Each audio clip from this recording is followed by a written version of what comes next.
যশোরের দুঃখ ভবদহ। 4 দশকের স্থায়ী জলাবদ্ধতায় অবর্ণনীয় কষ্টে লাখ লাখ মানুষ।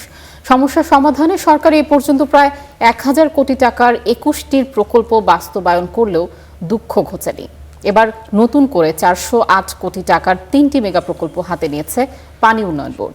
প্রকল্পগুলো নিয়ে স্থানীয়রা জানিয়েছে মিশ্র প্রতিক্রিয়া। জাহিদ হাসানের তথ্য ছবি নিয়ে রিপোর্টে বিস্তারিত। হাঁটু পানিতে থালাবাটি পরিষ্কার করছেন রেখা হালদার। প্রথম দেখায় মনে হতে পারে পুকুর পাড়ে করছেন গৃহস্থালীর এই কাজ, কিন্তু না, বছরের পর বছর ধরেই তার উঠোনি পানির নিচে। ঘরের ভিতর জল থাকে, রান্নাঘরে জল থাকে, গলি জল থাকে। আমাদের রান্না করার সমস্যা হয়, গরু রাখার সমস্যা হয়, নিজেদের থাকারও সমস্যা হয়।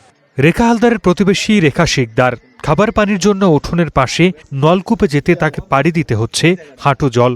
জানান, শুষ্ক মৌসুমে পানি কিছুটা কম থাকায় নলকূপ ব্যবহার করতে পারছেন। বর্ষায় ঘরবাড়ি ছেড়ে ঠাঁই নিতে হয় অন্যত্র। সারের পর দিয়ে জল আনা, রান্না বান্নার সমস্যা, একটা বাচ্চা আছে, বাচ্চাটা নিয়েও সমস্যা। গরু বাছুরি খাতে দিতে গেলে ওই সারের পর দিয়ে যেতে হবে। রেখা হালদার, রেখা শিকদারের মতো যশোরের ভবদহ অঞ্চলে প্রায় 1 লাখ পরিবারের এমন করুণ দশা।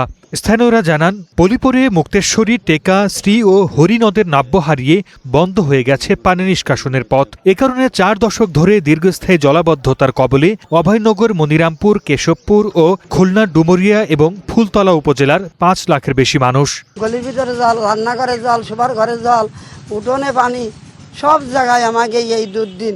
আমাদের উঠোনে অনেক বছর মাটি দেখিনি, শুকনো মাটি দেখিনি, এই ফালি জীবনযাপন করে আমরা বসবাস করতেছি।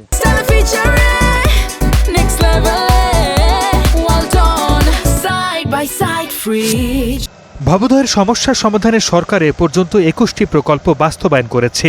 খরচ হয়েছে প্রায় 1000 কোটি টাকা, কিন্তু দুঃখ ঘোচেনি। এবার নতুন করে 408 কোটি টাকার 3টি মেগা প্রকল্প হাতে নিয়েছে পানি উন্নয়ন বোর্ড। এরই মধ্যে 268 কোটি টাকার 2টি প্রকল্পের নদী ও খাল পুনর্খননের কাজ শুরু হয়েছে। ভুক্তভোগীরা জানান, জলাবদ্ধতা নিরসনে নদী খননের সঙ্গে পরিকল্পিত উপায়ে চালু করতে হবে টিআরএম। স্থায়ী সমাধানের জন্য চুয়াডাঙ্গার দর্শনায় মাথাভাঙ্গা নদীর সঙ্গে পুনর্সংযোগ দিতে হবে ভৈরব নদের। যে কাজটা করছে সেখানে যে প্রকল্পের যে ডিজাইন, এটা জনগণ জানে না যে নদী কতটুকু খনন হবে এবং কতটুকু প্রশস্ত হবে। খাল খনন করার পরে যখন নদী ছেড়ে দেবে, তখন এই নদী আবার যদি কারেন্ট না থাকে, নদীতে স্রোত না থাকে, তাহলে এই নদী আবার ভরাট হয়ে যাবে। আমরা যখনই নদী খননের সাথে টিআরএম এর প্রকল্প দাবি করছি, সব খাল, নদী, ব্রিজ এবং দখলমুক্ত করার কথা বলছি এই নদীগুলো, তখনই ওনারা শুনলাম আবার পাম্প সেটের কথা বলছে। এখানে পাম্প সেট কোনো স্থায়ী সমাধান না। এখনই যদি নদী খননের সাথে সাথে টিআরএম বাস্তবায়ন না হয়, তাহলে বছরখানেকের ভিতরেই আবার পুরনো যে সংকট, সেই সংকটের ভিতরে আমরা ঢুকে যাব এবং এই টাকা সম্পূর্ণ অপচয় হবে।